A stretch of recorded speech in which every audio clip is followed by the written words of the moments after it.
January the 30th, 2026. Guys, you're looking at Don Lemon, and you know what he did a week or so ago down in the church in Minnesota.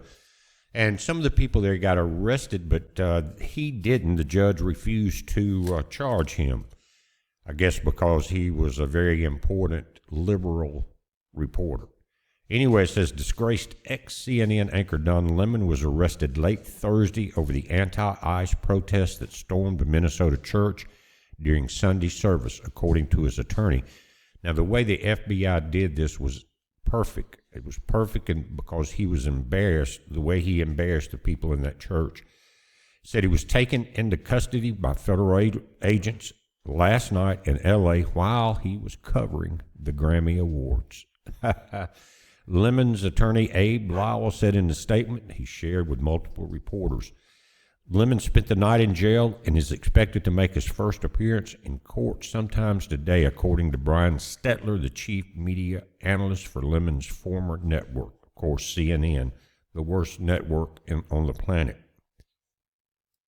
Now, his attorney has maintained that the frequently fired correspondent was part of the pack that stormed the St. Paul church, merely working as a journalist, making it constitutionally protected work. No, he broke two laws. And a message to the lawyer, you really should get another job. Now, I don't know why they didn't let him right out of jail. Usually they do something like that in libtarded Los Angeles, but I don't know what went on there, but he deserved one good night. His lawyer said Don will fight these charges vigorously and thoroughly in court. Lemon 59 was part of the group of dozens of protesters who disrupted Sunday worship at City's church.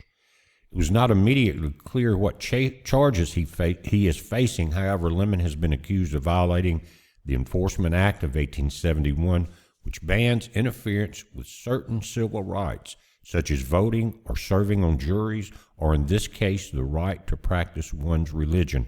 Also known as the KKK Act, it was created to prevent the racial terrorist group from paramilitary vigilantism. It says initially, Lemon tried to get out of facing criminal conspiracy charges by claiming he was committing journalism while taking part in the church disruption. Assistant Attorney General for Civil Rights Harmit Dillon told conservatives podcaster Benny Johnson on Tuesday. Now think about how sure he was of himself, busting into the church, interviewing the preacher right in the middle of the chaos, really attacking the preacher verbally, and thinking he would walk away from doing that. That's how stupid this dude is. And that's why CNN hired him, and that's why they hire all of their people. They're so stupid, you just unzip that little part of between their eyes there on the forehead and put whatever disinformation you want there and zip it back up. They call them zipper heads for a reason. They'll do anything for a buck, lie, cheat, and steal, and they love it. Now, if you remember, by video posted by Lemon himself before, during, and after the church takeover showed that he was very much part of the group under the guise of chronicling the event as a reporter. This is a good picture of that goofy fool right there. Don, you're going to get it, and now you deserve every bit of it, not just for what you did at the church, but the years of lying on CNN is coming back to haunt you, as it will all of the people that did that. Now, the Democrats love to attack the First Amendment, whether it's Trump saying the elections were stolen or whatever it is, they love it. But here's Lemon's lawyer saying the attack is on the First Amendment. And that's where they're going to try to push this, but it's not going to work. The feds have the facts nailed down. They had the videos before, during, and after of Lemon. And again, he showed basically no remorse for doing it, even after he thought he was going to get arrested, but the judge let him go because he was a journalist. Probably slipped a few $1,000 under the table to another crooked judge. But again, he's going to get what he deserves, and I'm proud to see it. Another thing that's happening, they're saying that Tulsi Gabbard releases documents that prove it was Barack Obama who led the Russiagate conspiracy and coup against Donald Trump. Documents have been turned over to the DOJ. All right, Pam Bundy, this is your chance. This is your chance, along with Kash Patel, to not only get Lemon, but get his daddy, Barack Obama. They do favor, don't they? And they're both pretty stupid. But it may be his son, I'm not sure. But anyway, here's the chance that we need. We got the right people in place. I'm not sure about Bundy. I still have my doubts. I hope I'm wrong. But we got the information and the documents in place now to start taking down the deep state. And this came out last night, guys. I think it was after the fact that we had tried to watch paint dry in the Senate. Anyway, it says, just in, Senate Democrats strike a deal to avert government shutdown. Senate Democrats have reportedly struck a deal.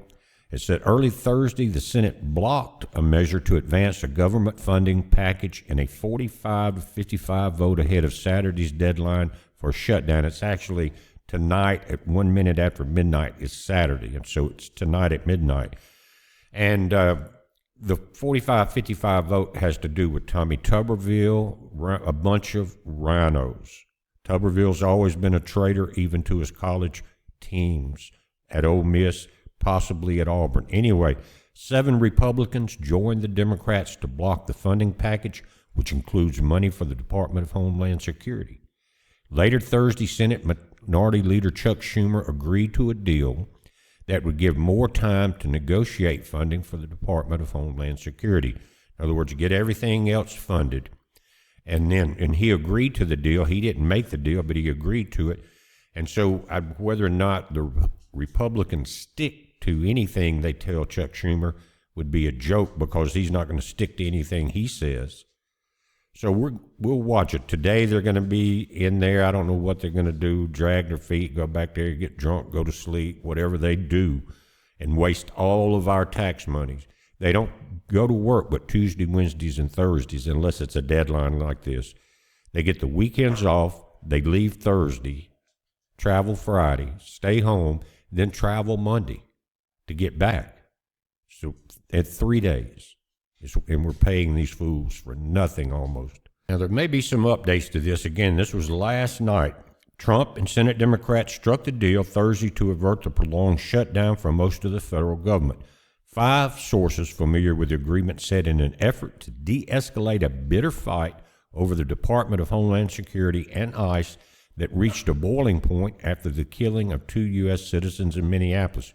Don't run into the police line with a gun. While funding will temporarily lapse for multiple agencies starting at 12:01 a.m. Saturday morning, the impact is expected to be minimal since most federal employees don't work on the weekend. They'd like to do that, but guys, that's just kicking it down the road for a couple of days.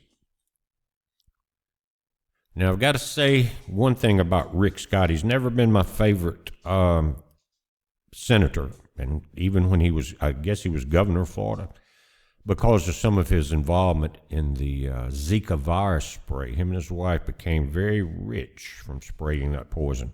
Anyway, a Senate vote on the funding agreement could happen as soon as Thursday night. The House, which returns to Washington on Monday, would then need to pass the legislation and send it to Trump's desk for his signature.